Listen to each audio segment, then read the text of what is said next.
Hai everyone, selamat berjumpa kembali bersama saya di channel ini. Pada kesempatan kali ini saya akan memberikan informasi terupdate yang masih sangat baru yang muncul di beranda akun Pi Network Bapak Ibu teman-teman sekalian pada hari ini 17 Desember 2021.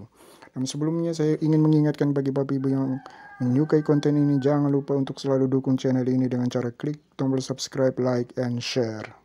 Baik, kita masuk kepada penjelasan kita tentang informasi yang baru terupdate pada hari ini tentang jaringan utama atau menjelang fase mainnet nanti. Jadi fase mainnet yang akan berlangsung di Pi Network ini akan dibagi menjadi dua periode, yaitu periode pertama adalah fase mainnet jaringan tertutup dan periode kedua adalah fase mainnet jaringan terbuka. Jadi pada fase jaringan tertutup ini berarti bahwa mainnet aktif tetapi dengan firewall yang mencegah konektivitas eksternal yang tidak diinginkan. Perintis akan dapat meluangkan waktu untuk KYC dan memigrasikan koin Pi mereka ke blockchain mainnet langsung. Saldo apapun yang dimigrasikan ke mainnet dapat digunakan berdasarkan pilihan pioneer untuk membeli barang dan layanan di aplikasi Pi, mentransfer ke pioneer lain, dan dikunci selama jangka waktu tertentu. Untuk tingkat penambangan yang lebih tinggi, perintis KYC akan dapat menggunakan Pi mereka di mainnet secara bebas di lingkungan tertutup dan dalam jaringan Pi. Namun periode ini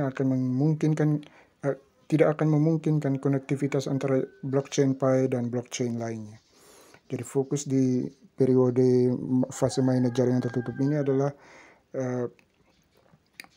ini fokusnya kepada perintis akan dapat meluangkan waktu untuk KYC dan memigrasikan koin Pi mereka ke blockchain secara langsung. Saldo apapun yang dimigrasikan kemudian dapat digunakan berdasarkan pilihan pioneer untuk membeli barang dan layanan di aplikasi Pi, mentransfernya ataupun bahkan menguncinya dengan sistem lockup yang sudah ada di akun kita masing-masing. Jadi pada fase jaringan tertutup ini fokusnya hanya di ekosistem jaringan Pi. Lalu bagi para pioneer yang sedang menyiapkan diri melakukan KYC, penting untuk diketahui bahwa proses verifikasi atau KYC ini adalah proses identifikasi untuk membedakan akun asli dari akun palsu. Jadi visi Pi Network adalah untuk membangun token atau koin dan ekosistem yang inklusif dan terdistribusi paling luas untuk semua perintis. Jadi mekanisme penambangan Pi Network berbasis jejaring sosial dan tingkat penambangan telah berkurang setengahnya 5 kali lipat jauh. Ukuran jejaring sosial tumbuh menjadi lebih dari 1K, 10K, 100K, 1M, dan 10M anggota yang terlibat. Jadi hasil KYC perintis tidak hanya bergantung pada verifikasi identitas, tetapi juga nama mereka yang cocok dengan akun Pi dan penyaringan terhadap daftar sanksi pemerintah. Dengan demikian, KYC membantu memastikan kemanusiaan jaringan yang sebenarnya dan kepatuhan terhadap peraturan anti pencuci uang dan anti terorisme. Jadi seperti itu makna dari dilakukannya KYC. Mengapa KYC begitu penting? Jadi sudah dijelaskan sebelumnya tadi. Kemudian kita masuk lagi kepada selama periode mainnet tertutup, saldo seluler apapun yang belum menjadi saldo yang dapat dipindah tangankan akan tetap berada di aplikasi penambangan seluler sampai perintis terkait dalam tim rujukan dan lingkaran keamanan lulus KYC dan jumlah yang sesuai dapat ditransfer ke mainnet. Jadi pembatasan di jaringan tertutup itu, meskipun transaksi antara aplikasi Pi dan Pioneer serta transaksi Pioneer to Pioneer diperbolehkan dalam jaringan Pi, namun jaringan tertutup akan menerapkan batasan seperti yang tercantum di bawah ini. Pembatasan ini pada tahap ini membantu menegakkan sifat jaringan yang tertutup. Tidak ada konektivitas antara Pi dan blockchain lain atau pertukaran kripto. Mainnet hanya dapat diakses melalui aplikasi Pi Wallet dan di Pi Browser.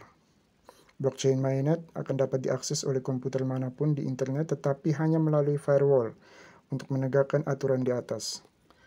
Jadi hanya akan ada core team nodes di mainnet untuk memastikan bahwa firewall selalu ada. Jaringan tertutup akan mendukung kegiatan ekonomi dan pertumbuhan ekosistem Pi. Dengan demikian, transaksi Pioneer to Pioneer dapat dilakukan melalui Pi Wallet karena perintis KYC akan dapat menggunakan Pi Wallet untuk bertransaksi di Pi. Perintis juga dapat menggunakan aplikasi Pi di Pi Browser yang dapat mengakses mainnet melalui Pi Apps, SDK, dan Pi Blockchain API. Selama periode jaringan tertutup, aplikasi di Pi Browser hanya dapat menggunakan API blockchain Pi yang diizinkan oleh firewall untuk berinteraksi dengan mainnet. Jadi penggunaan transaksi Pioneer to Pioneer, Pioneer to App, App to Pioneer berikut akan diizinkan: pertukaran Pi untuk barang dan jasa melalui aplikasi Pi, transfer Pi antara perintis untuk barang dan jasa. Penggunaan berikut akan dilarang: pertukaran Pi untuk mata uang fiat, pertukaran Pi untuk cryptocurrency lainnya, transfer untuk Pi untuk janji fiat atau mata uang kripto lainnya di masa mendatang. Kami akan menerapkan batasan di atas dengan menambahkan firewall ke mainnet dan dengan menjalankan node mainnet secara eksklusif untuk periode sementara ini. Node komunitas akan terus berjalan di testnet dalam periode jaringan tertutup. Kami akan terus mengimplementasikan antarmuka dan perubahan lain pada node sebagai persiapan untuk periode jaringan terbuka, di mana node komunitas dapat berjalan di mainnet. Pembatasan jaringan untuk tetap tertutup akan dilonggarkan saat mencapai periode berikutnya jaringan terbuka. Periode jaringan terbuka bergantung pada kematangan ekonomi jaringan tertutup dan kemajuan KYC. Periode ini dapat dimulai pada hari Pi, yaitu pada tanggal 14 Maret 2022, hari Pi 2, 28 Juni 2022, dan atau setelahnya. Periode jaringan terbuka berarti bahwa firewall dalam jaringan tertutup akan dihapus, memungkinkan konektivitas eksternal apapun, misalnya ke jaringan dompet dan siapapun yang ingin terhubung ke Pi mainnet. Panggilan API tidak akan di firewall, dan Pioneer akan dapat menjalankan Pi node dan layanan API mereka sendiri. Perintis akan memiliki konektivitas dengan blockchain lainnya. Node komunitas juga dapat menjalankan mainnet. Jadi demikianlah penjelasan singkat saya tentang jaringan utama nanti. Jadi menjelang mainnet nanti ada informasi roadmap terbaru dari Pi Network yang sudah disampaikan di beranda akun kita masing-masing. Jadi semoga saja informasi singkat ini bisa memberikan manfaat, informasi terbaru bagi Bapak Ibu teman-teman sekalian.